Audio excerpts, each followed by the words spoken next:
Luiz.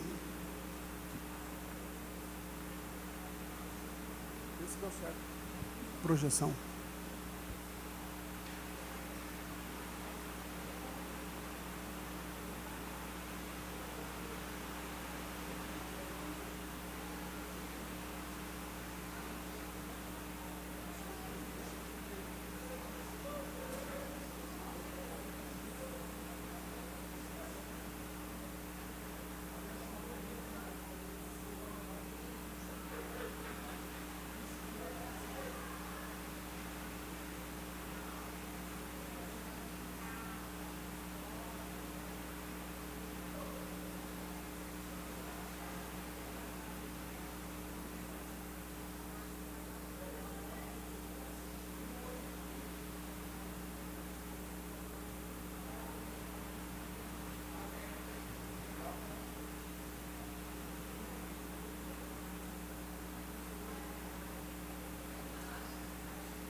Graça e paz, amada igreja, que a paz e a graça do nosso Senhor Jesus nos acolha e nos visitem nessa noite especial. Também saúdo aqueles que nos assistem pela internet, que a graça do Senhor possa alcançá-los da mesma forma que tem nos alcançado aqui no templo. Eu queria convidar você que está aqui presente para seguir comigo com a leitura de um trecho apenas do Salmo 48, que está transcrita na íntegra aí no nosso boletim. Nós vamos ler responsivamente. Eu vou começar lendo o texto simples, os irmãos vão ler o texto em negrito, e a gente lê aí então esse pequeno trecho do Salmo 48. Mesmo assentado como você está, mas com o nosso coração reverente, a nossa mente voltada para o Senhor, nós leremos esse texto. Grande é o Senhor e muito digno de ser louvado na cidade do nosso Deus. Seu santo monte, belo e sobranceiro, é a alegria de toda a terra. O monte de Sião para os lados do norte, a cidade do grande rei. Pensamos, ó Deus, na tua misericórdia no meio do templo.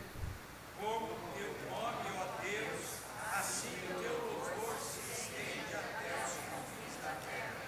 A tua destra está cheia de justiça. Alegre-se o monte Sião, exultem as filhas de Judá, por causa dos teus juízos. Percorrei a Sião, rodeai-a toda, contai as torres, notai bem os seus baluartes, observai os seus palácios, para narrares as gerações duras. E este é Deus, o nosso Deus, para todos sempre. Ele será nosso guia até a morte. Aleluia. Olha comigo novamente o primeiro versículo que a gente leu. Vamos ler juntos.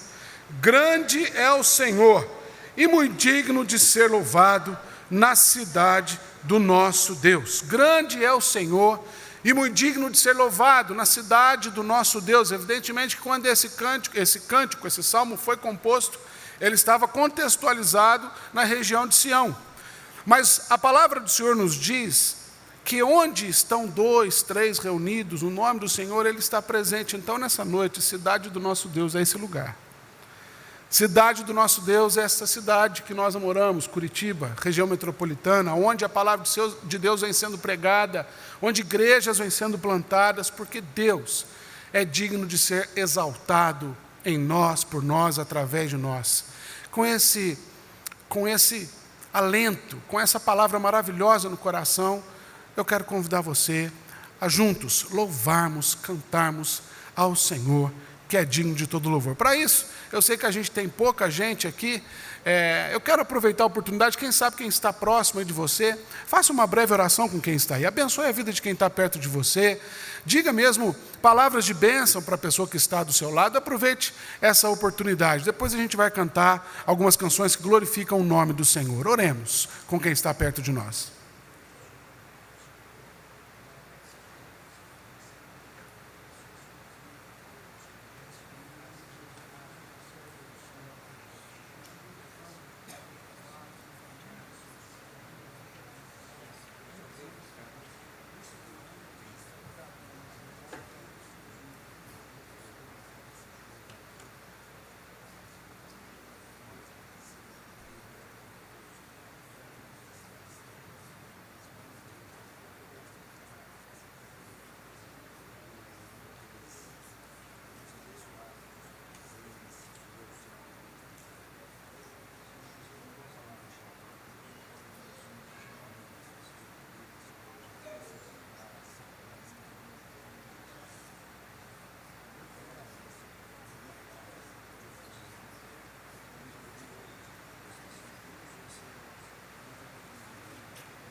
119, no versículo 64, ele diz que a terra está cheia da sua bondade. Ensina-me os teus decretos. O primeiro canto que nós vamos cantar fala isso, sobre toda a terra. Tudo que acontece está sob o domínio e a vontade de Deus. Ele é o Rei, Ele é o soberano. Se você quiser e puder, se coloque de pé e louvemos juntos o nome do Senhor.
Maravilhoso, que nós acabamos de dizer que para Ele vem reinar na nossa vida.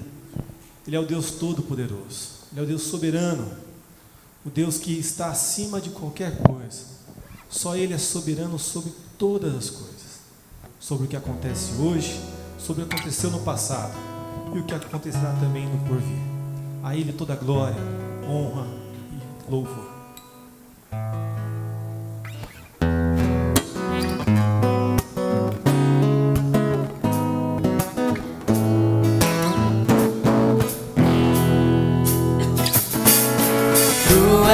Soberano sobre a terra, sobre os céus, Tu és Senhor absoluto.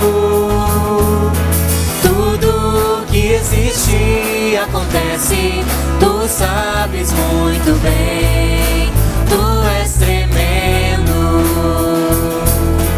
Tu és soberano sobre a terra, sobre os céus, Tu és Senhor absoluto.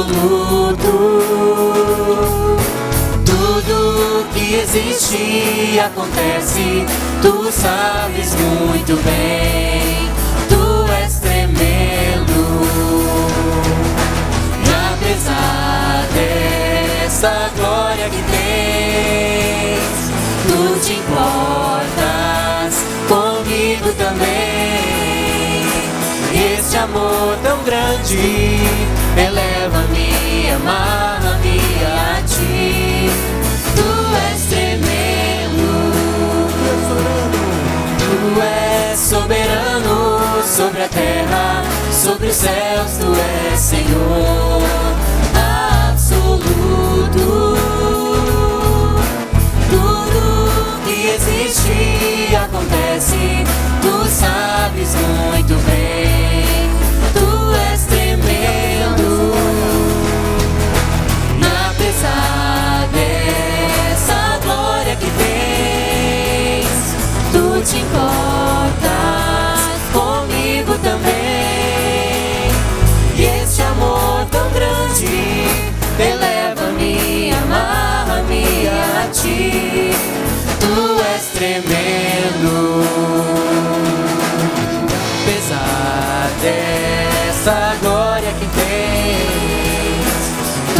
importas comigo também.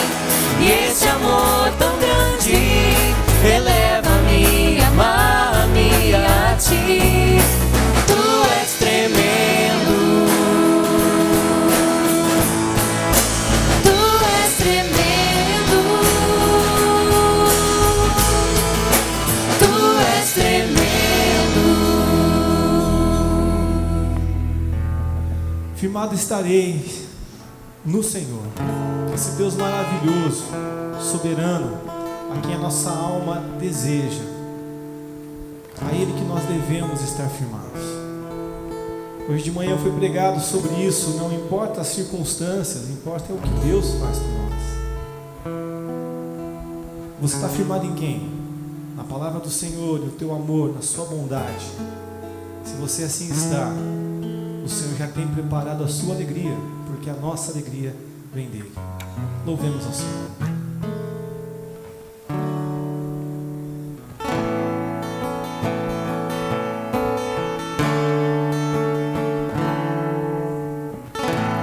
Meu Jesus, Salvador, outro igual não há. Todos os dias quero louvar as maravilhas de teu amor,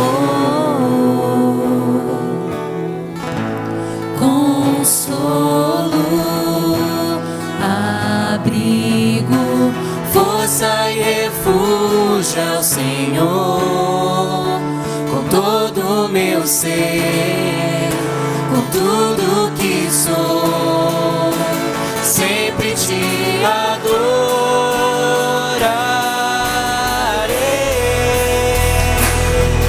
Aclame ao Senhor toda a terra e cantemos poder, majestade, louvores ao Rei. Montanhas se prostrem e rujam os mares ao som de teu nome. Alegre te louvo por teus grandes feitos. Firmado estarei, sempre te amarei. Incomparáveis são tuas promessas pra mim.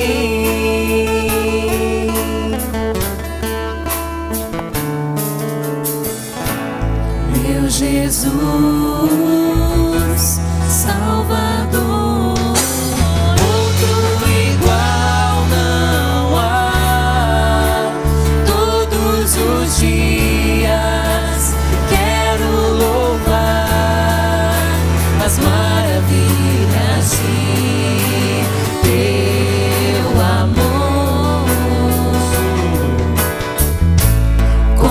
consolo, abrigo, força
obrigado, ó Pai, porque sabemos que incomparáveis são as suas promessas, porque o Senhor não mente, o Senhor não foge daquilo que o Senhor um dia já falou.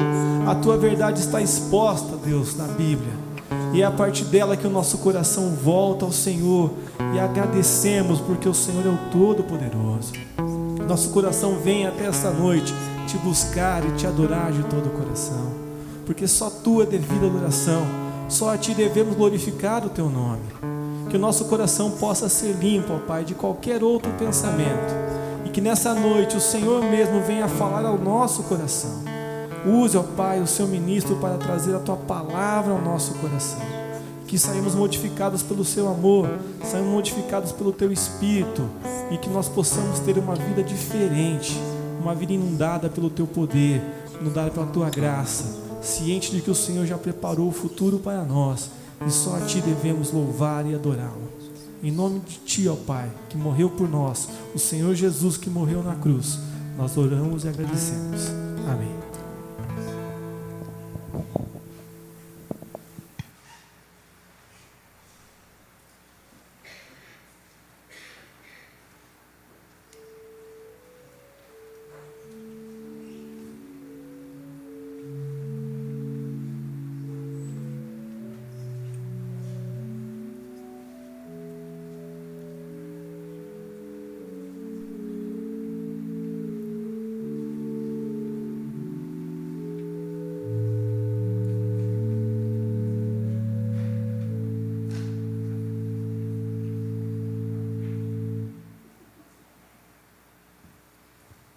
Boa noite, irmãos. Nossa saudação a todos, graça, paz, misericórdia na parte de Cristo Jesus, nosso Senhor e nosso Salvador. Seja bem-vindo mais uma vez, reforçando a saudação inicial do reverendo Davi. E nós trazemos aos irmãos também algumas lembranças importantes para as nossas atividades. Nós tivemos aí um problema com o sistema Cantareira que transbordou, né?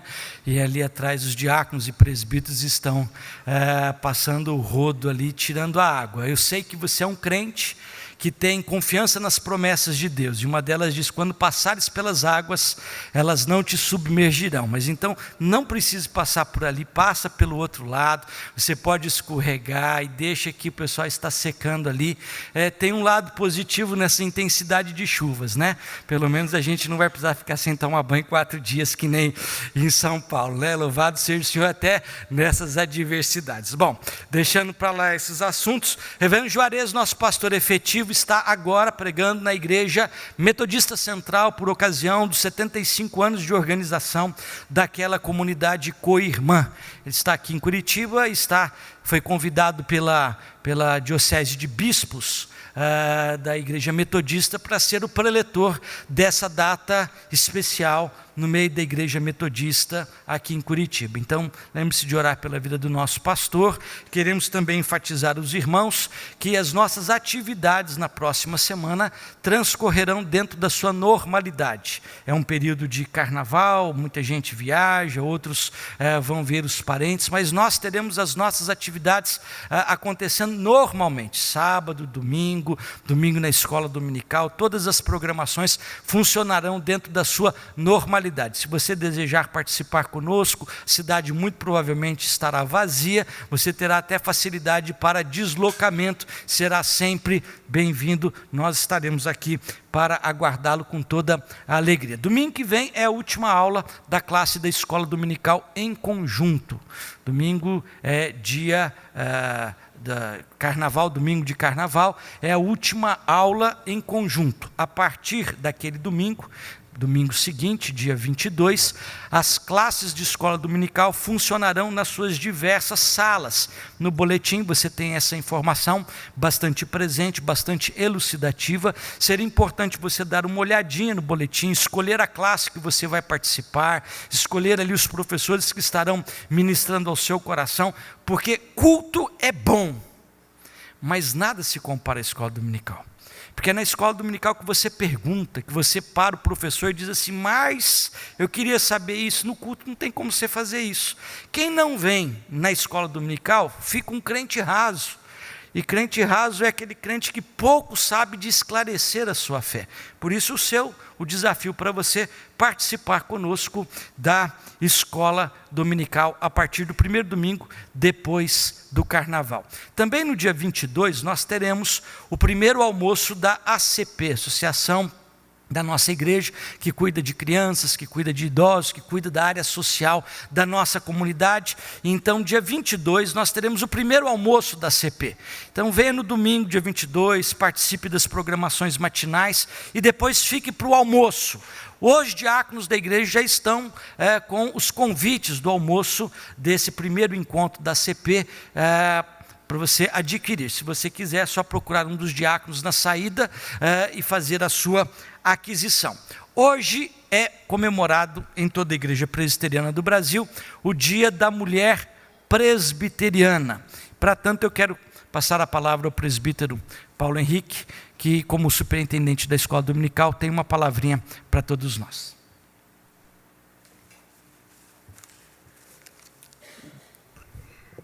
Boa noite, igreja, graça e paz. Então, hoje é o Dia da Mulher Presbiteriana. Semana passada nós comemoramos o Dia do Homem Presbiteriano. E nós queremos, aqui em nome da Escola Dominical, Bíblica Dominical, fazer uma homenagem a vocês, mulheres presbiterianas. Eu vou pedir a gentileza que elas puderem ficarem em pé, para a gente... Eu tenho um pequeno texto que eu quero ler. Se for possível projetar um acróstico, se não for possível eu vou ler de qualquer jeito, mas sintam-se homenageadas com essa pequena homenagem. Ali nós temos algumas frases e compõe um acróstico, que é a primeira letra de cada frase, que vai dizer mulher presbiteriana.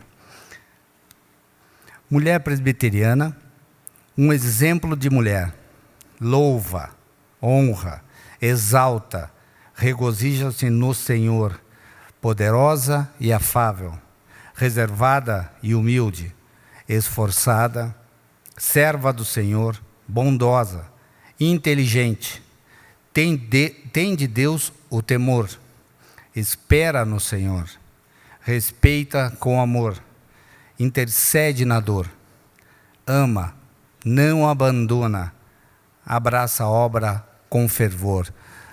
É realmente uma felicidade poder contar com tão valorosas senhoras, as jovens que estão nesse louvor, nesse grupo de louvor.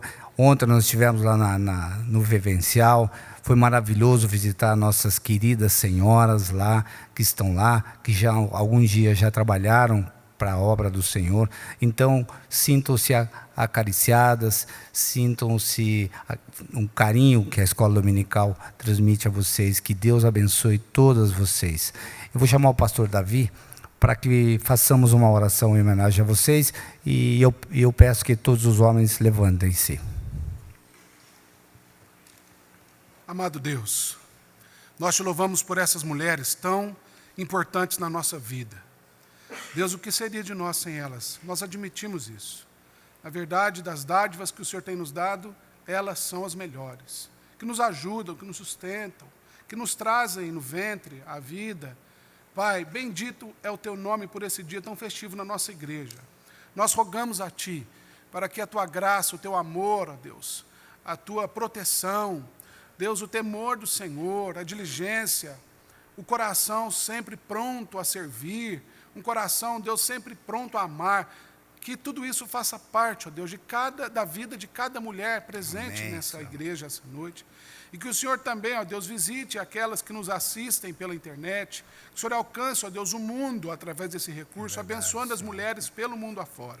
Te louvamos, ó Deus, e te bendizemos agradecidos por esse dia festivo na nossa vida. Amém. E rogamos para que o Senhor continue nos dando essas mulheres valorosas no ministério, na vida da igreja, na vida da sociedade. Em nome e por Cristo Jesus. Amém. Amém. Obrigado.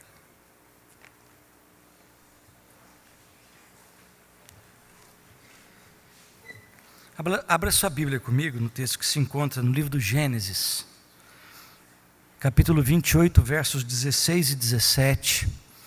Livro do Gênesis 28, 16 e 17. Primeiro livro da Bíblia. Enquanto você abre a sua Bíblia, queremos conhecer as pessoas que nos visitam pela primeira vez. Há alguém que nos visita hoje pela primeira vez? Temos um casal lá no fundo. Pedir para os irmãos se colocarem em pé. Facilita o diácono chegar até vocês com uma lembrança da parte da igreja. Sejam bem-vindos, Deus os abençoe. É uma alegria muito grande tê-los conosco. Os diáconos da igreja estão aí para assessorá-los naquilo que for necessário. Deus os abençoe. Gênesis capítulo 28, versículos 16 e 17. Diz assim a palavra: Despertado Jacó do seu sono, disse: Na verdade o Senhor está neste lugar, e eu não sabia. E temendo disse: Quão temível é este lugar! É a casa de Deus, é a porta dos céus. É possível nós estarmos na presença de Deus e ignorarmos este fato. Foi isso que aconteceu com Jacó. Estava passando quase que desapercebido.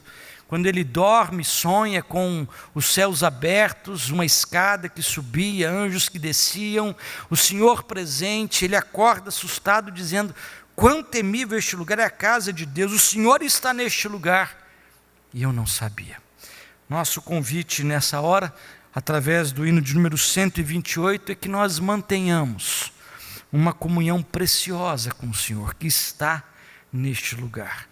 Um Senhor que está presente juntamente conosco. Vamos cantar este hino, e ao final do qual nós estaremos tendo um tempo de oração silenciosa.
Vamos ter um tempo de oração silenciosa. Curve a sua fronte, enquanto oraremos silenciosamente. O conjunto, o grupo de louvor estará nos trazendo uma canção de inspiração.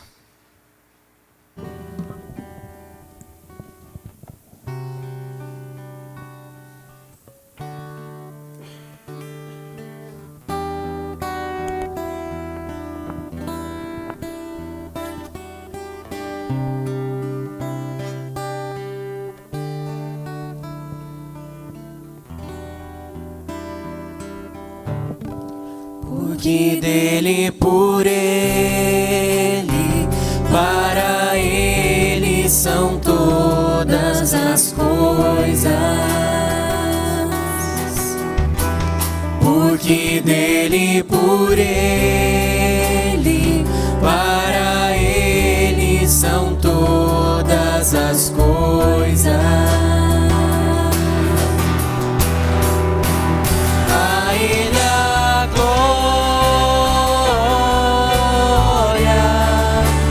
a ele a glória, a ele a glória, para sempre. Amém. Profundas riquezas, o saber e o conhecer de Deus.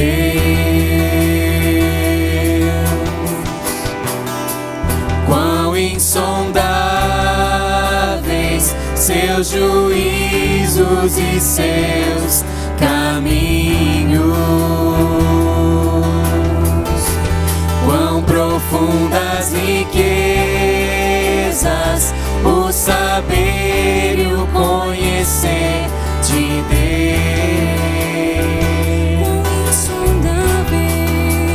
Quão insondáveis seus juízos e seus caminhos. A ele a glória, a ele a glória, a ele a glória, para sempre. Amém.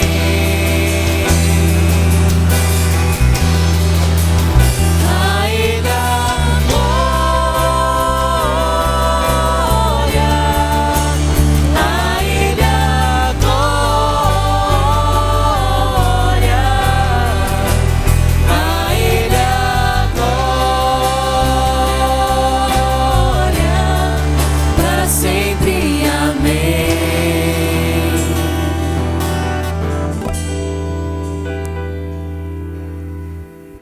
Vamos nos colocar em pé, estenda as mãos à pessoa que está do seu lado. Senhor, nós nos reunimos nessa hora e ao contemplarmos a grandeza da Tua majestade, também nós contemplamos, ó Deus, a pecaminosidade e a corruptibilidade do gênero humano. Contemplamos, ó Deus, a nossa condição de pecadores, de débeis, e que necessitamos da Tua graça e do Teu favor. Clamamos pelo perdão dos pecados sobre as nossas vidas. Esta graça que inunda as nossas vidas, transformando nossos corações e também as nossas mentes. Intercedemos pelos missionários da igreja, aqueles que estão esparramados, ó Deus, em todo o canto deste planeta. Gente que muitas vezes está, ó Deus, sob ameaça de morte. Gente que está, ó Deus, em país, ó Deus, muçulmano, islâmico, correndo risco de vida por conta da fé que professa. Deus, em nome de Cristo Jesus, assiste-os, socorre-os, fortalece-os, encoraja-os, ó Deus, a continuarem testemunhando da fé verdadeira em Cristo Jesus, nosso Senhor e Salvador. Oramos também pelos enfermos da igreja, as pessoas que estão, ó Deus, acamadas, hospitalizadas, enfermas, aquelas que estão em recuperação de cirurgia. Deus, assiste-as. A Tua palavra, Deus, diz que o Senhor afofa a cama no leito da enfermidade. Nós te pedimos isso nessa hora e também neste momento, Deus, de mãos dadas como família da fé, em uníssono, ó Deus, oramos aquilo que Jesus nos ensinou, dizendo: Pai nosso que estás nos céus, santificado seja o Teu nome. Venha o Teu reino, seja feita a Tua vontade, assim na terra como nos céus. O pão nosso de cada dia nos dá hoje. Perdoa as nossas dívidas, assim como nós perdoamos aos nossos devedores. Não nos deixes cair em tentação, mas livra-nos do mal, pois teu é o reino, o poder e a glória. Podeis sentar.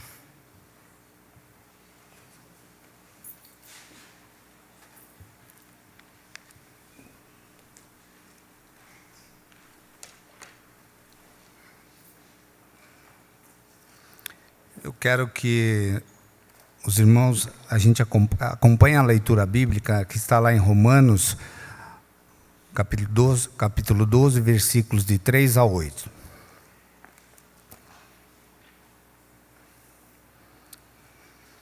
O devido uso de dons espirituais.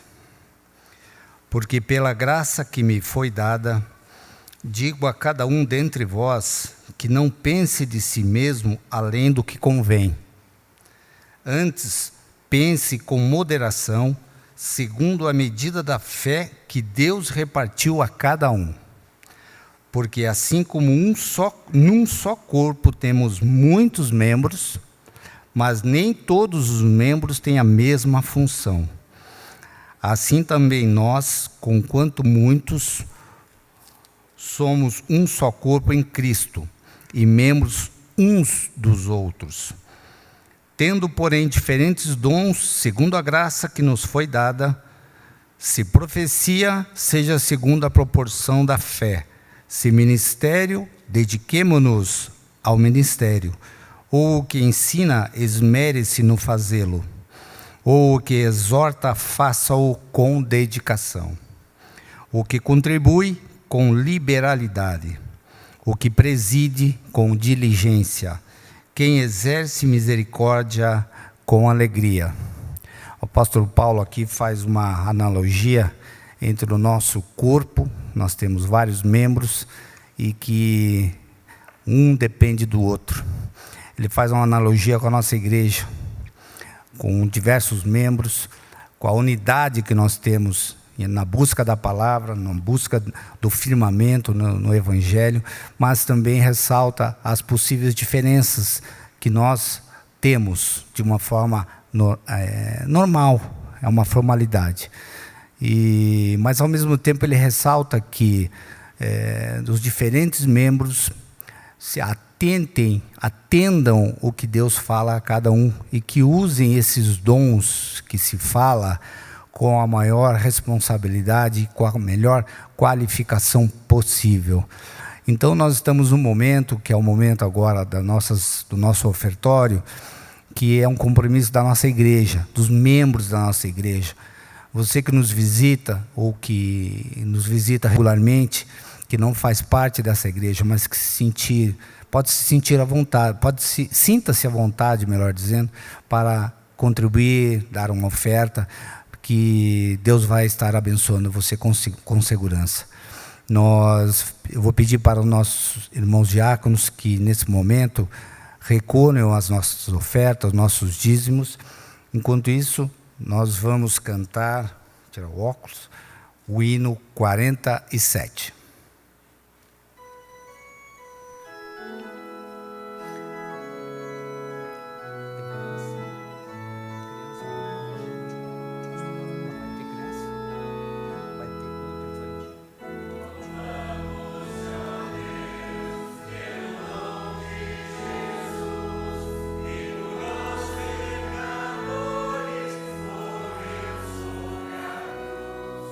Aleluia, toda glória te rendemos, Senhor.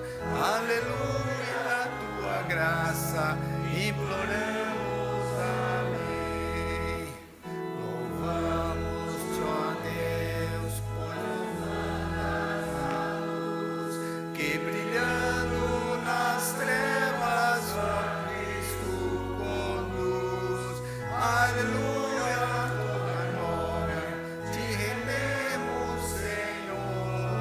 Aleluia, tua graça imploramos, amém.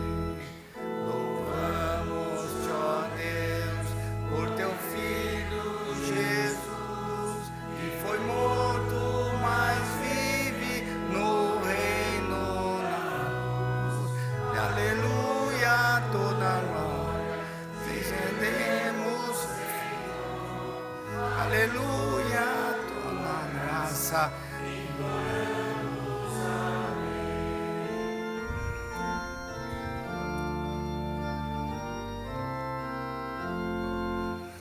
Louvamos-te, ó Deus, e rogamos, Senhor, dá-nos sempre, Senhor, de teu poder e teu amor.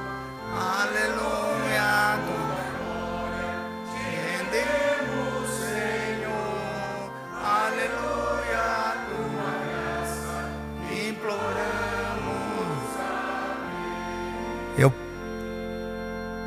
Eu peço que as crianças se dirijam até a frente. A tia Luciana já está aguardando, está encaminhando. Vamos à palavra específica que atende ao seu coraçãozinho, aos seus coraçõezinhos.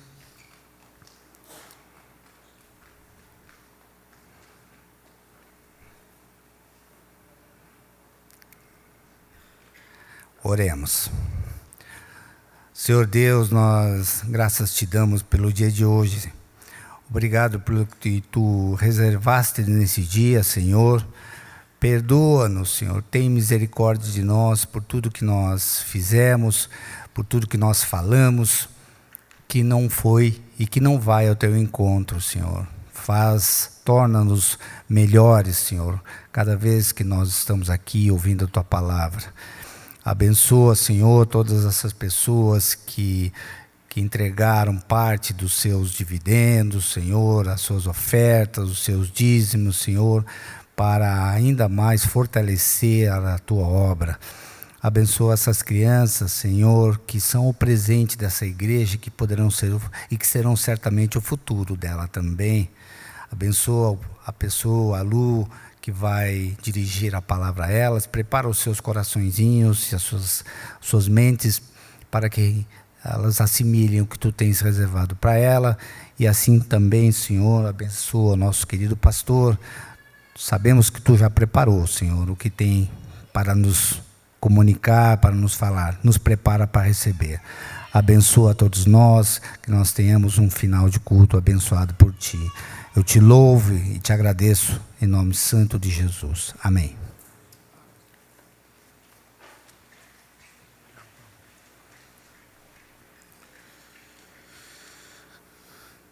Dia da Mulher Presbiteriana.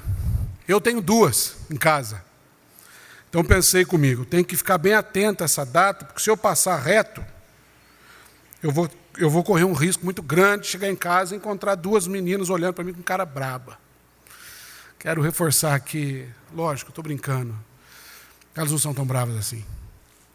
Quero reforçar aqui também o meu abraço. Recebam, mulheres, vocês são fundamentais na nossa vida, eu que o diga. E hoje de manhã, nós decoramos um versículo. Quem esteve aqui pela manhã deve ter decorado. Está certo que o versículo é muito longo, né, pastor? Mas a gente, com esforço, a gente conseguiu decorar. Vamos ver se a gente decorou, pastor? Vamos ver? Quem estava de manhã? 1, 2, 3 e... Lembrai da mulher de Ló. Novamente, agora você já sabe o tamanho do versículo, né? Difícil de decorar. Vamos junto. Lembrai-vos da mulher de Ló. A Bíblia é repleta de lembranças. Nós ouvimos isso de manhã. E exemplos também.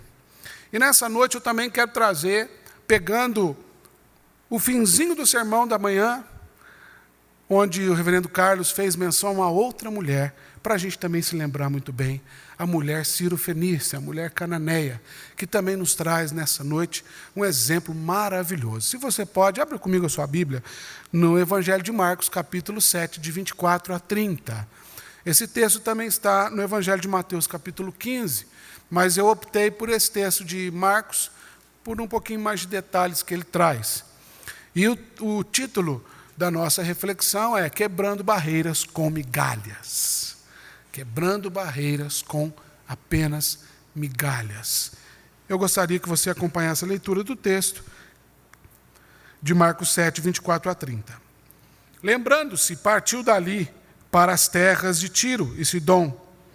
Tendo entrado numa casa, queria que ninguém o soubesse. No entanto, não pôde ocultar-se, porque uma mulher cuja filhinha estava possessa de espírito imundo, tendo ouvido a respeito dele, veio e prostrou-se-lhe aos pés.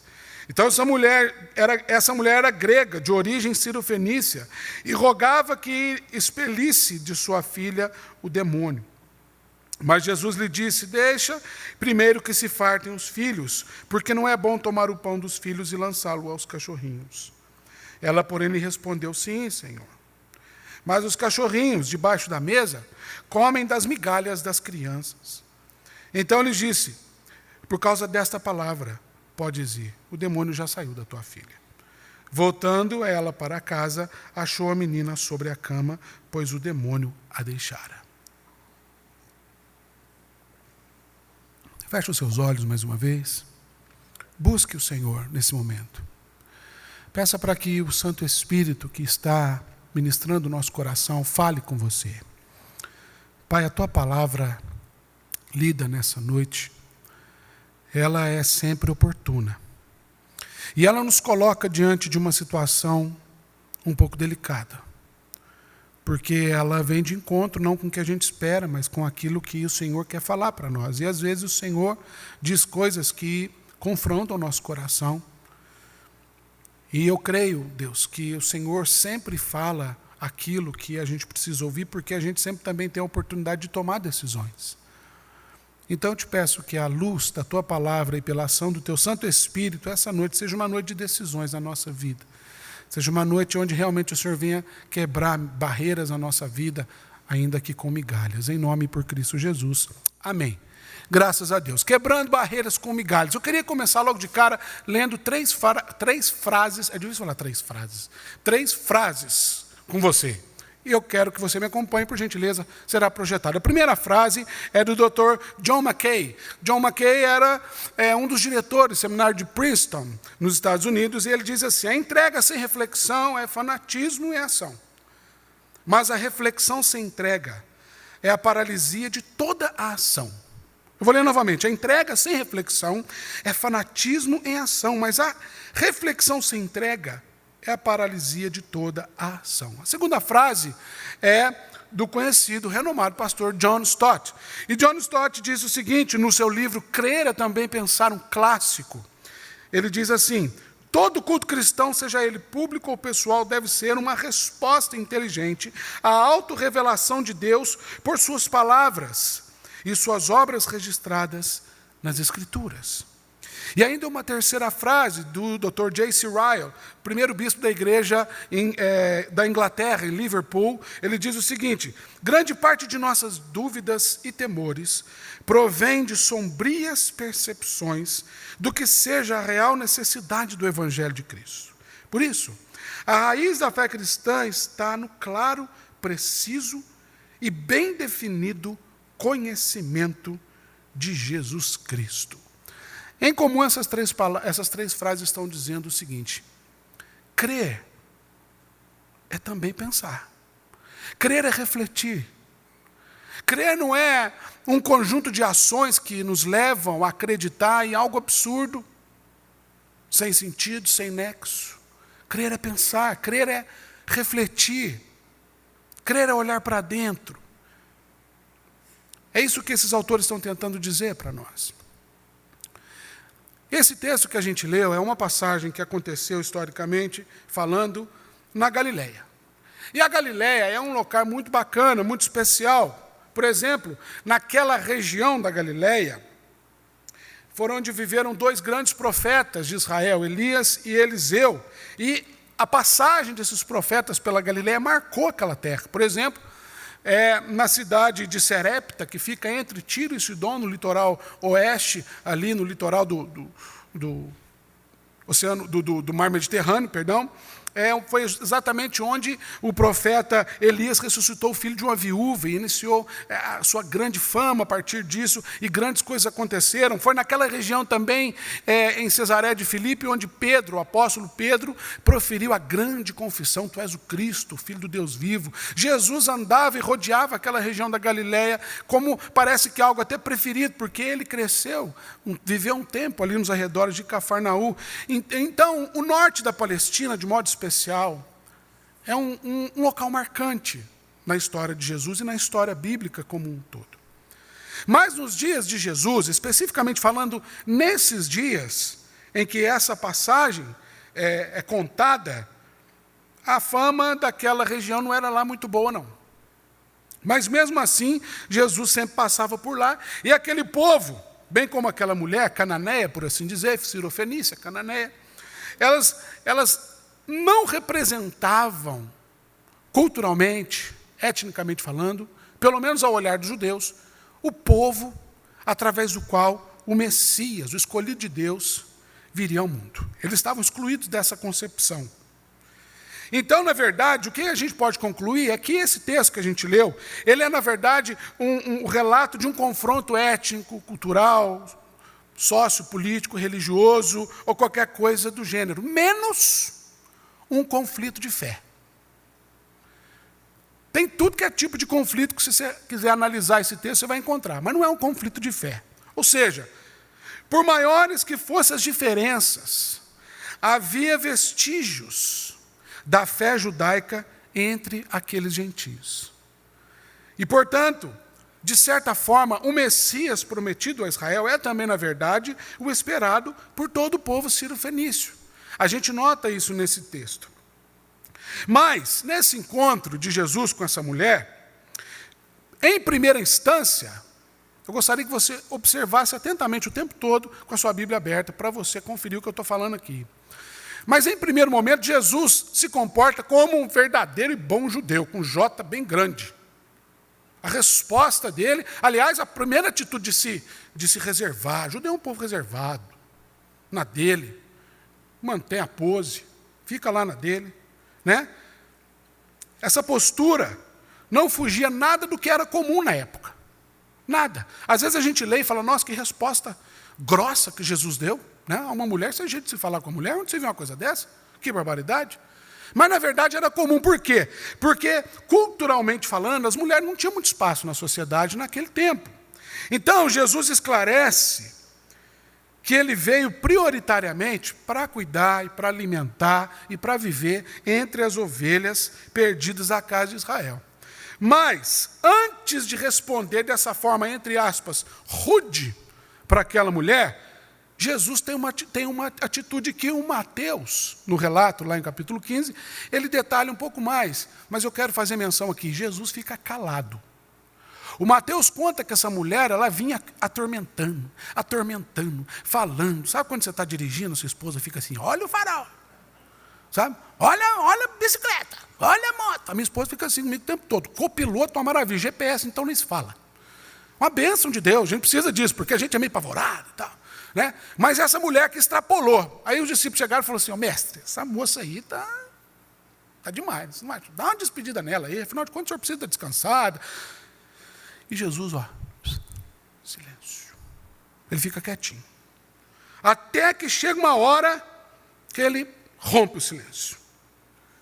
Só depois os discípulos insistirem muito, ele fala: tá bom, vou lá.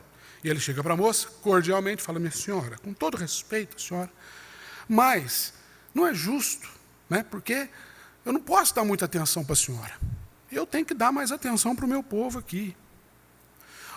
Olha que interessante essa frase de um teólogo chileno chamado Segundo Galileia. Coloca lá para mim. O Segundo Galileia, ele diz o seguinte: Jesus não era alguém que caía de paraquedas na situação, mas alguém profundamente acessível que caminhava com o povo. Eu gosto muito dessa expressão, caminhar com. Porque uma coisa é você caminhar, né? Se você passar aqui na Rua 15, no calçadão ali amanhã, por volta das 9 horas da manhã, é capaz que você dê uma trombada em alguém que está dentro dessa igreja e não veja quem que é, você está caminhando. aquela correria toda, o povo atrasado, tomando café, e aquela coisa, né? Jornal pendurado no braço. Outra coisa é você caminhar com alguém. Pode ter milhares de pessoas ao seu redor, você está caminhando com aquela pessoa, a sua atenção é daquela pessoa. É importante destacar isso, porque caminhar com era, na verdade, sempre foi um método pedagógico de Jesus com seus discípulos. Caminhar com. O Leonardo Boff ainda diz mais uma frase nesse sentido, por favor, coloque lá. Ele diz assim, o Leonardo Boff, um teólogo brasileiro bastante conhecido, ícone da teologia da libertação, não vem o caso, só para você situar, professor da UFRJ, ele diz assim, em Jesus, tudo que é autenticamente humano aparece, ira e alegria, bondade e dureza, amizade e indignação. Ele diz, há um vigor nocivo nele, em Jesus, vitalidade, espontaneidade de todas as dimensões humanas. Olha que interessante essa frase, porque assim, quando a gente olha para o texto, conforme as leis, conforme a ideologia judaica, e isso inclui a ideologia do templo, para a gente tomar isso como parâmetro, que, na verdade, era muito mais uma ideologia empurrada para a cabeça daquele povo do que uma ideologia estabelecida. Havia uma bruta, enorme diferença entre os frequentadores e, coincidentemente, o valor das pessoas para Deus, melhor dizendo, era equivalente ao valor da ligação dessas pessoas com o templo. Ou seja, as pessoas tinham tanto mais valor para Deus, quanto mais ligadas ao templo estivessem. Em outras palavras ainda, o conceito de justiça só tinha a ver com injustiça. Sabe aquele negócio de manda quem pode, obedece quem tem juízo? Sabe aquela coisa de quem tem mais, manda mais? Essa era a lógica. Então a gente está falando tudo isso por quê? Para a gente tentar pensar um contexto e delinear a linha de raciocínio de Jesus. Porque Jesus, olhando pela leitura desses dois teólogos latino-americanos que eu coloquei aqui, que tem muito a ver com o nosso contexto brasileiro, Jesus vem libertar aquele povo dessa velha concepção de justiça. Mateus 5, 20, deixa claro isso. E ele se apresenta como mediador de uma nova justiça, uma nova interpretação, a nova e verdadeira justiça do reino de Deus. Ele equaliza os valores. Em João 6,37, Jesus diz que o que vem a mim, eu não vou rejeitar, de modo algum lançarei fora. Todo aquele que o Pai me dá, esse virá a mim, o que vem a mim, de modo algum o lançarei fora. E mais, Jesus, na sua caminhada, ele disse que realmente não manda embora as crianças, em Marcos 10, versículo 4. Ele diz que ele não manda embora uma mulher impura quando se aproxima dele, em Marcos 5, de 21 a 32. Pecadores conforme a lei, em Mateus 9, 10 e 11. E por aí vai a lista. Jesus era alguém acessível. Jesus era aquele tipo de pastor que você liga e fala assim, pastor, você tem um tempo para mim, tem todo o tempo do mundo, ainda que esse tempo seja fora de tempo. Ele não era igual aquele que disse, olha, você liga para a minha secretária, a secretária não está, então fala com o porteiro não fala. Aí o seu João tem que ser porteiro, secretário, tudo, para arrumar um horário para falar com o sujeito. Jesus não era assim, Jesus não é igual a gente. Ele é acessível, né? Mas, voltando aqui ao contexto, havia na jurisprudência judaica a cultura de que a mulher não era nem sequer contada. Para jogar mais um peso nessa coitada sirofenícia, a gente lembra que a mulher era um nada. Tanto que nem nas genealogias, aquilo que trazia história de identidade familiar, elas não eram nem sequer mencionadas. Mas, na genealogia encontrada em Mateus, capítulo 1, diga-se de passagem, a genealogia de Jesus, a gente encontra ali 4 mulheres, pelo menos, e todas elas impuras e indignas conforme a lei. De alguma maneira. Isso, associado ao acontecimento que a gente acabou de ler, pode nos levar a pensar o seguinte, Jesus, e é isso que eu quero partir daí com você, Jesus é a presença real de Deus no nosso meio. É Deus em carne e osso andando conosco. Ficou até rimado. E um Deus que entrou na história humana por meio de mulheres, ou na sua genealogia, dizendo assim, indignas. Mas a pergunta que eu faço para mim, mediante esse texto, especificamente a partir da conversa que Jesus tem com aquela mulher sirofenícia, porque a conversa é a seguinte: Jesus usa argumentos e ele é contra-argumentado com a seguinte forma: está certo. Jesus fala assim: não é justo tirar o pão dos filhos e dar para os cães? E a mulher então diz o seguinte: está certo, mas os cães comem das migalhas que caem da mesa. A pergunta que eu faço para mim, a pergunta de partida aqui, é a seguinte: que migalhas são essas? Que migalhas são essas capazes de saciar a fome de alguém, ainda que seja de um cão? Ou melhor, quem se alimenta de migalhas? Quem sacia sua fome com migalhas? Que tipo de gente se contenta em alimentar-se com migalhas? E eu queria pensar com você, pelo menos 3 perfis de gente assim. O primeiro deles: quem se alimenta de migalhas? Coloca lá para mim. Quem se alimenta de migalhas é gente que percebe a sua miserabilidade. Quem se alimenta de migalhas é gente que percebe a sua condição. Em outras palavras, é gente que se percebe como um cão. Porque um cão não fala a mesma língua dos seres humanos.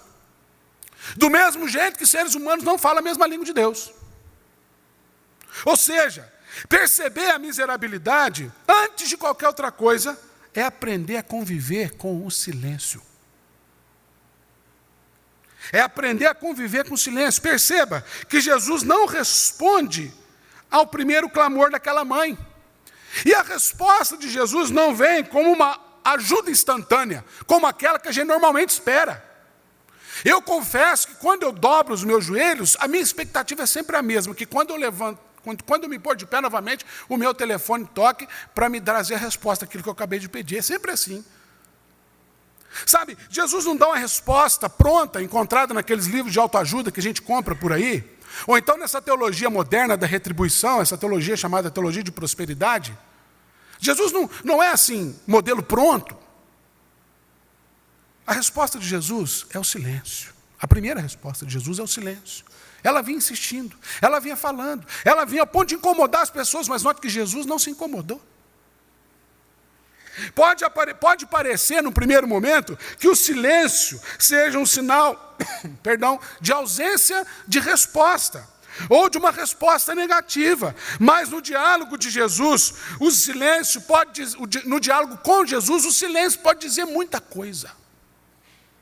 E normalmente o silêncio é um convite à reflexão. O ano passado eu estava muito cansado fisicamente, e eu cheguei para minha esposa e falei: meu bem, eu preciso parar. Eu preciso pegar uns 3 dias de ficar sozinho. Até ela entender se ficar sozinho, deu um pouco de trabalho, porque ela falou: você está querendo ficar longe de mim? Não, meu amor, não é isso. Eu preciso ficar aqui com os meus botões. Ela entendeu, graças a Deus, uma bênção, uma mulher maravilhosa que eu tenho. E eu peguei rumo para a minha terra. Fui lá para o sul das Gerais, na casa de uma tia minha, antroposófica, totalmente, pode crer. Alguns falaram que já viram até gnomo na casa dela. Eu não cheguei a ver gnomo, não. O silêncio. Fiquei 3 dias lá. Da minha boca não saiu nada, praticamente. Mas a minha mente falava o tempo todo. Eu me via atormentado pelos meus próprios pensamentos. Falei: gente, não é possível. É a personificação do Salmo 139 ao avesso. Se eu fico quieto, até quieto, o Senhor fala comigo. Não é possível um negócio desse. O silêncio leva a gente a refletir, traz aquilo que está lá dentro. Olha que interessante essa frase de um historiador francês chamado Jacques Le Goff. Ainda bem que o Guilhom não está aqui para me corrigir, o meu francês. Mas olha o que ele diz. Coloca lá para mim. Para melhorarmos o futuro, é importante conhecermos o passado. Ele pauta a sua pesquisa, ele é um arqueólogo, ele pauta toda a sua pesquisa histórica nessa frase. Ele diz assim: para a gente melhorar o futuro, a gente precisa conhecer o passado. Aquela mulher sabia do direito que ela tinha à cura e à libertação, principalmente desse conceito social impregnado na cabeça daquele povo, porque ela conhecia os antecedentes da história. Não porque ela se colocou como herdeira da promessa de Abraão, porque se assim fosse, uma resposta de caráter judaico, como aquela primeira de Jesus, botava o ponto final no diálogo. Olha, não vou perder tempo com você, minha filha, desculpa. Mas ela conhecia os antecedentes da história. Então ela se apresenta assim por se perceber entre os marginalizados. Aqueles de periferia. Gente do tipo de gente que Jesus convivia. Gente para quem o Messias viria mudar a história. E por estar consciente disso, ela argumenta, ela se debate, ela protesta, ela age. Aliás, ter fé, queridos, implica em ter coragem para agir. Fé no campo da abstração é nada mais, nada menos do que viagem na maionese. Já ouviu falar isso, não? Fica lá. Imagina o Moisés diante do Mar Vermelho, com aquela cambada atrás dele. Ele olha o mar. Se fosse o mar dos coalinhos, já ia pegar uma prancha. Moisés, o Egito está vindo. Espera aí, estou aqui exercitando a minha fé. Não tem tempo. É papum, Deus. O negócio é o seguinte, o mar está aqui, o Egito está lá atrás. Cajado na água, água abrindo, nós atravessando. Agir. Agir. Às vezes a gente fica lá na fé. Sabe aquela fé meditativa? Gente, a mulher se debateu. Falei, está certo. Me dá migalha então, não tem problema. Mas eu preciso de alguma coisa. A minha vida precisa mudar. O Senhor também veio para o meu povo. Esses absurdos sociais, culturais, políticos, sociais, e seja lá o que for, que estão aqui, não separam a gente. É eu e você, por favor, escuta o meu clamor. Portanto, o silêncio de Jesus no começo não é de maneira alguma frieza, rejeição, qualquer coisa disso. Jesus não manda a mulher embora em nenhum momento. Pelo contrário, Jesus puxa uma conversa. Depois de um silêncio, ele puxa uma conversa. E aí, como é que ele puxa essa conversa? Ele traz à tona a história da libertação de Israel. Ele percebeu que aquela mulher conhecia, pelo simples fato de ela estar falando com ele. E Jesus então fala, olha gente, minha senhora, a senhora sabe, eu vim para os judeus. Ele abre espaço para um diálogo. Na verdade, porque Jesus estava buscando apenas compreender uma coisa. Ele queria saber se aquela mulher, estou pressupondo isso, ele queria saber se aquela mulher estava ali como mais um que queria milagre, ou se ela queria algo mais.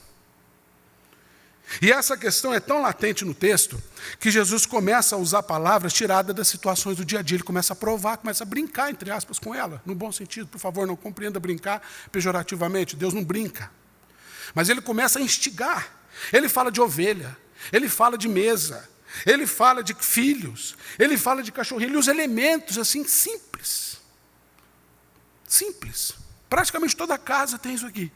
Tirando ovelha, que era cultural, mas filho, mesa, cachorrinho e migalha, toda casa tem. Ou seja, Jesus usa uma pequena parábola. Então, essa aproximação de Jesus fez a mulher argumentar e mostrar que ela tem fibra, que ela tem ação. E na linguagem de Jesus, como eu já disse, ter fé é agir. Na maioria das vezes, quando a gente vai a Deus, a primeira resposta é o silêncio. Pare para refletir nisso. Você vai orar, a primeira resposta de Deus é o silêncio.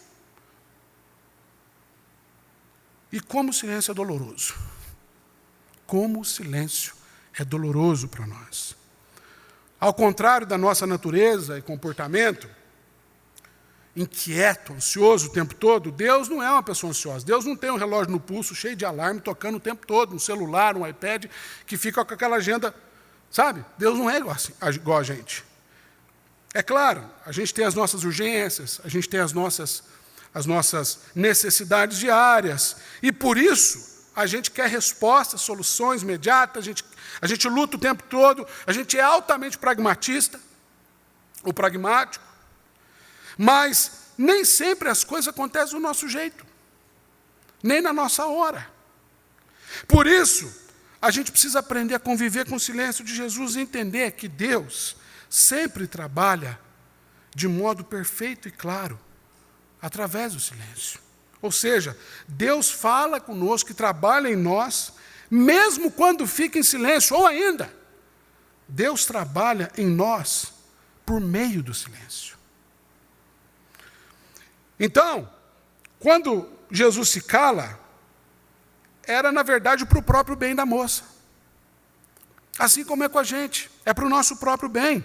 O silêncio de Deus é edificante, restaurador e terapêutico, porque obriga a gente a ficar quieto. Em segundo lugar, é também didático e corretivo e libertador, porque nos desafia a confiar nele. Mas o silêncio de Deus ensina ainda outra coisa, para a gente pensar. O silêncio de Deus ensina a gente a ser perseverante, porque em segundo lugar, pode colocá-la para mim, gente, que tipo de gente? É gente que se alimenta de migalhas. Gente que se alimenta de migalhas é gente que não se apoia, presta atenção nisso, nas coisas de valor, mas sim no valor das coisas. Aí você vai falar assim, mas será? Vamos olhar para o texto. Gente que se alimenta de migalhas é gente que se contenta com as migalhas que caem da mesa do seu dono. E aqui a gente percebe o poder de um não. Ou seja, você já notou como é difícil, tanto quanto o silêncio, a gente ganhar um não? Pior coisa é quando fica em silêncio o tempo todo, né? E de repente vem assim a resposta. Não. Não. Mas, poxa vida, e eu esperando esse tempo todo para ganhar um não. Na verdade, a gente presencia isso quase todo dia no sistema público de saúde, quem pega ônibus, é assim, você fica horas e horas, quando chega a sua vez, aí o médico foi embora. Não é culpa do médico, é culpa do sistema, e não quero entrar nesse mérito. Você sai de casa, toma chuva, aquela correria atrasada, chega no ponto, greve de ônibus. Segunda-feira agora vai começar outra greve, né? O pessoal aí parece, os professores, parece que o trem vai ficar feio. E por aí vai. E a gente recebendo não adoidado. E a gente precisa de um sim. A gente espera um sim. Na verdade, isso se torna ainda mais doloroso, como eu estou dizendo aqui, quando a gente tem a absoluta certeza que o nosso pedido é justo. Aquela mulher chega em Jesus com um pedido justo. Ela não chega para pedir baboseira. É como aquele cego que atormentou Jesus, Jesus para tudo, chega na frente dele e fala assim, meu filho, o que você quer que eu te faça? Ah, se fosse eu ia começar eu tirar uma lista desse tamanho. O que você... Bom, já que o senhor perguntou, o que eu quero que o senhor faça? Quero um apartamento na praia, eu quero um carro zero, eu quero isso, eu quero aquilo. Vou reduzir, era 20, mas vou ficar com 15 para quebrar o seu galho. Mas ele fala assim, não, ele não pede outra coisa senão aquilo que é a sua maior necessidade. Eu quero ver, mais nada. Eu só quero ver. E Jesus fala o quê? Vê. A sua fé te salvou. Vê. Nessa história que a gente leu, no Evangelho, a mulher cananeia, ela ouviu um não caprichado, e pior, um não carregado de argumentos. Mas foi um não que tratava de algo que ela precisava ouvir. Não foi um não que tratava de valores, como aqueles que a gente sofre adoidado. Foi um não estratégico. Foi um não que tinha o objetivo de redirecionar as coisas de valor para o valor das coisas.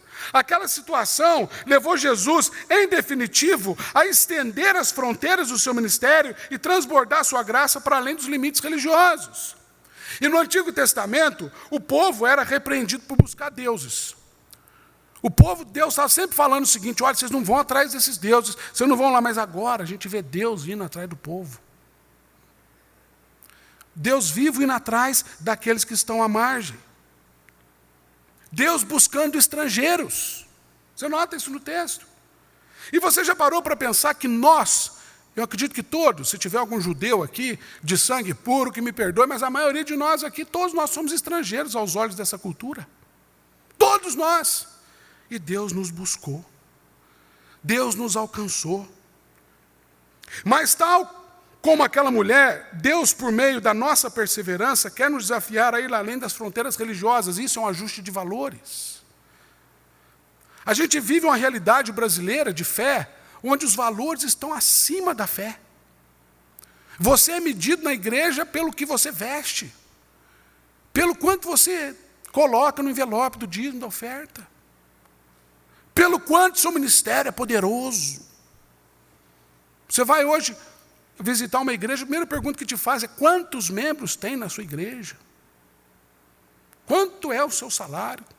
Qual é a sua formação complementar? Quantos mestrados você tem, doutorado? É assim, valores totalmente desajustados.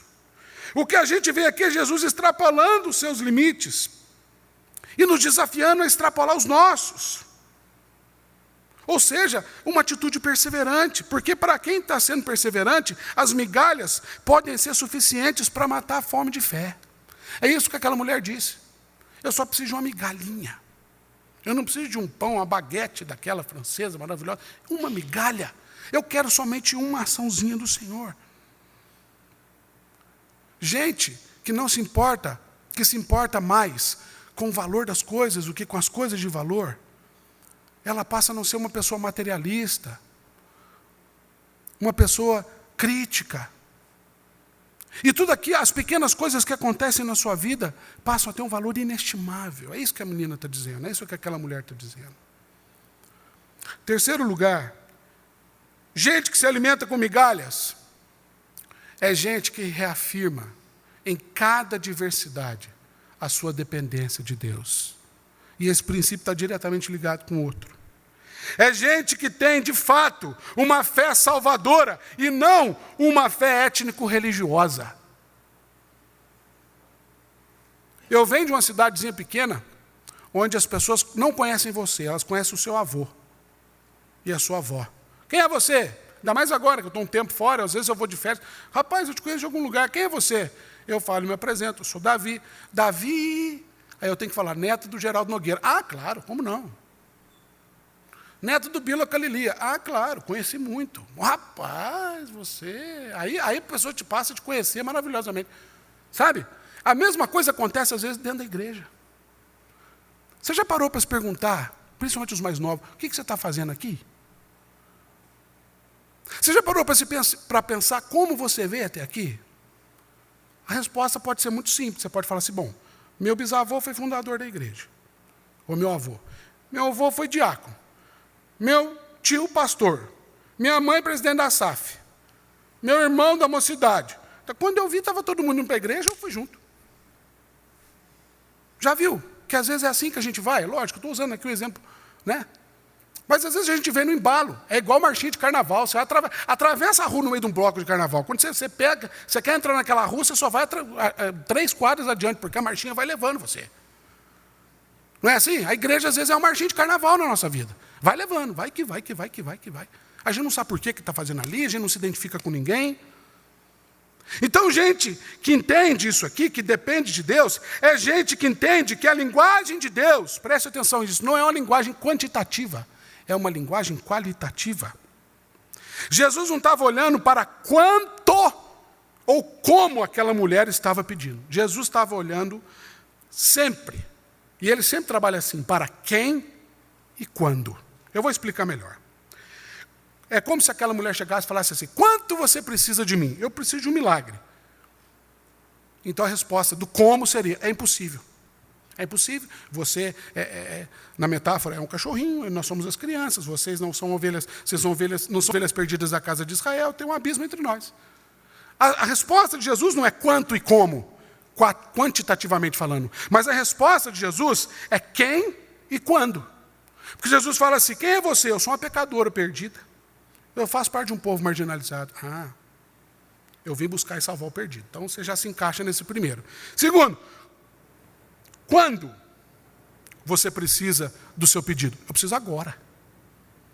Ou, no que pode ser interpretado como um momento de verdadeira necessidade, agora. Por isso Jesus fala após aquela conversa, terminando assim, mulher, a sua fé é grande. Porque não é quantitativa, é qualitativa. Grandeza não é questão de quantidade, queridos. Absolutamente. Grandeza é questão de qualidade. Essa igreja pode ser uma igreja grande. E de fato é. Mas não ser uma grande igreja. E a gente pode encontrar por aí grandes igrejas, que não são igrejas grandes. Um ser humano, uma pessoa pode ser grande, sem ter muita coisa. Um gesto pode fazer muita diferença, por mais singelo que seja. depende do quando, do quem. Por isso, Deus não fala com a gente enquanto ou como, mas quem e quando. Medidas quantitativas. E um exemplo clássico disso é quando Jesus ensina a gente a orar. A gente vê lá em Mateus 6,6, Jesus fala assim: quando orares, quando você for orar, entra no teu quarto, fecha a porta, você vai orar em secreto, e o seu pai, que vê em secreto, te recompensará. Note o verbo. Orar, no nosso entendimento, é falar. Vou orar, vai falar. Mas o verbo aqui que Jesus ensina é ver. Orarás em secreto, e o seu pai que vê em secreto te recompensará. Perceba, não é o quanto você ora, nem como você ora, mas sim quando você vai orar, e principalmente quem você é quando você ora. Porque é isso que Deus está olhando. Não é o que você fala, mas é o que Deus está vendo em você. É isso que move o coração de Deus. É por isso que o Evangelho é claro em nos ensinar que nós temos acesso a Deus somente por meio de Jesus, porque a dignidade não está em nós. Quem é? É Jesus. Quando? Quando morreu na cruz. A partir dali, Deus olha para nós. E foi munida somente dessa convicção que a mulher sirofenícia foi até Jesus. Ou seja, para ela não importava a cultura, não importava a religião, o passado de rixas históricas, nada disso. Para ela só importava que ali estava Jesus Cristo, filho de Davi, o Filho de Deus, o Emanuel, o Messias, esperado também pelo seu povo, e aquela era a sua oportunidade. E ela fala o seguinte: eu posso sair daqui sem pão com mortadela, mas eu quero sair daqui com uma migalha, porque basta uma migalha do Senhor para saciar minha fome. Que tipo de gente se contenta com migalhas? Gente desse tipo. Gente que não anda pelo que vê, mas pelo que crê. Gente que conhece o Deus que serve. Que conhece quem representa o Deus que serve. Eu quero concluir pensando com você o seguinte: é sempre um momento muito especial para Deus quando um pecador se arrepende, sempre. A Bíblia diz que tem festa no céu. Ou quando uma alma desesperada é acolhida pela graça de Deus, é sempre uma alegria. O Senhor entregou o seu Filho para que isso acontecesse. Portanto, 4 coisinhas, ou melhor, 3. Aprenda a descansar no silêncio de Jesus. Quando Jesus está falando não, aliás, o silêncio de Jesus significa continua. Essa é a receita do bolo. O silêncio de Deus significa continua. Se você tem um não, continua com não. Se você tem um sim, continua com sim, até que ele fale outra coisa. Silêncio é continua. Então convive, prossegue, persevera. Ele está tratando com você. 2, persevere ao ponto de romper as barreiras culturais, étnicas, e seja lá quais forem elas, que cercam você. Lute contra isso. Quando você for questionado, como aquela mulher foi questionada, esteja pronto para agir, porque aos olhos de Jesus, fé também é agir. É tomar café com as 2 mãos. 3, ande com Deus. Ande com Jesus. Esse é o método pedagógico dele. Não ande com Deus pensando no que Ele pode fazer por você, mas pelo que Ele é em você. Pelo que Ele faz em e através de você. Milagres acontecem quando a gente vai a Jesus com fé. Vidas são transformadas quando a gente vive essa fé prática, de ação. Fé que se contenta com migalhas. Porque o próprio Jesus disse: ainda que vocês tenham fé do tamanho de um grão de mostarda. Já viram um grão de mostarda? 0,7 milímetros de diâmetro. Ele fala, essa quantidade, porque fé não é quantitativa, é qualitativa, é necessária. E ele usa, lógico que ninguém vai sair por aí mandando um monte sair daqui para lá, a gente não é criador de nada, mas ele usa esse exemplo para dizer a magnitude da fé do tamanho de um grão de mostarda. Dirás, sai daí e vai para lá, para esse monte, para aquele. Podemos muitas coisas. Mas o maior milagre de todos é justamente o fato da gente poder ir até Jesus. Porque foi isso que Deus conquistou para nós. Uma migalha, uma tarde na história, foi o suficiente para mudar toda a história. A minha oração é que Deus possa alimentar a nossa vida nessa noite, ainda que com migalhas, mas que Ele possa encher o nosso coração de esperança, ao exemplo dessa mulher corajosa, que foi a Jesus com tudo que ela tinha, porque tinha consciência do Deus a quem ela foi. Vamos orar?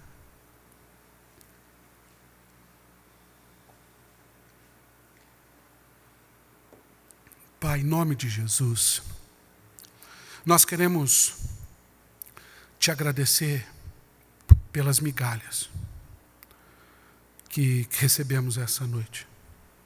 Nós não estamos menosprezando a sua palavra, mas nós estamos dizendo que basta uma migalha da tua parte para que a nossa vida seja alimentada. Porque quem és tu, Senhor? Ou melhor, quem somos nós diante de ti?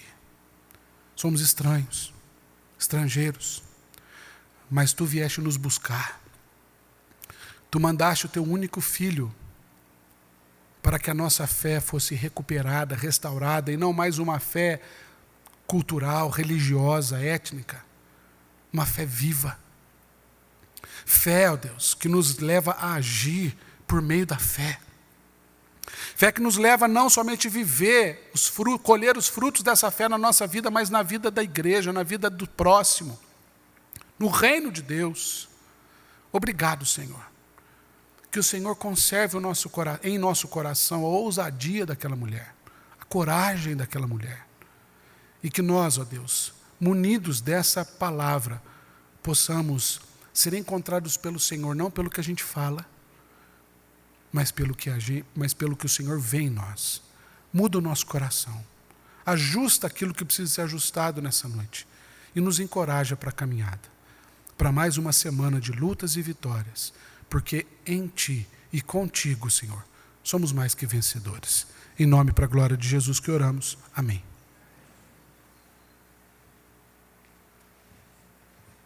Vamos nos pôr em pé, entoemos o hino de número 289, ó quem irá as novas proclamando. 289, louvemos ao Senhor.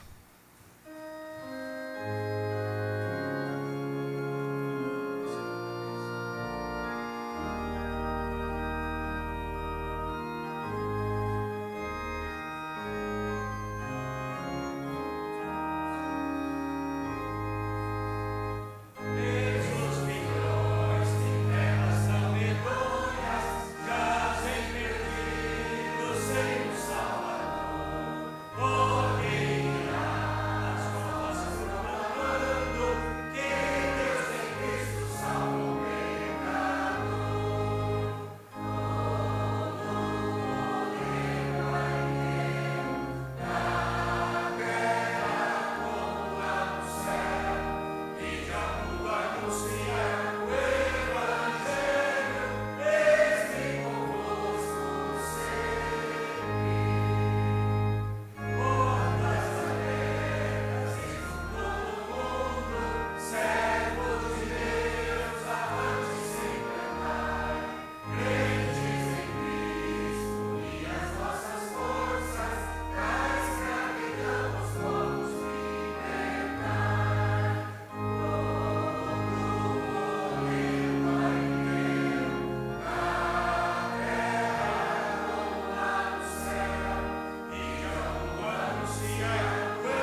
Só gostaria de lembrar aos irmãos que o nosso cafezinho de comunhão volta depois do carnaval.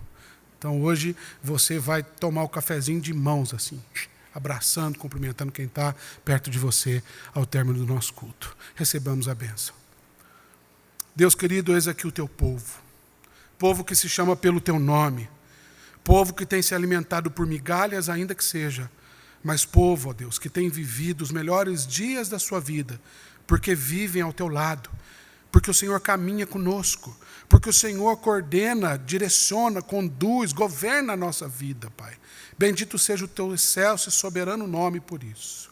Acompanha o teu povo, ó Deus, e que a graça do nosso Senhor Jesus, o amor de Deus, o nosso Pai, e as consolações ternas e eternas do Santo Espírito de Deus repousem sobre ti, sobre a sua casa, sobre a sua caminhada, te acompanhe por onde quer que fores, que seja a tua sombra à tua direita, e vivifique a sua fé até o dia em que pessoalmente todos nós nos encontraremos com Ele, hoje e sempre. Amém. Graças, graças, mil graças a ti, meu Salvador. Graças, graças, mil graças por teu precioso amor. Uma excelente semana a todos.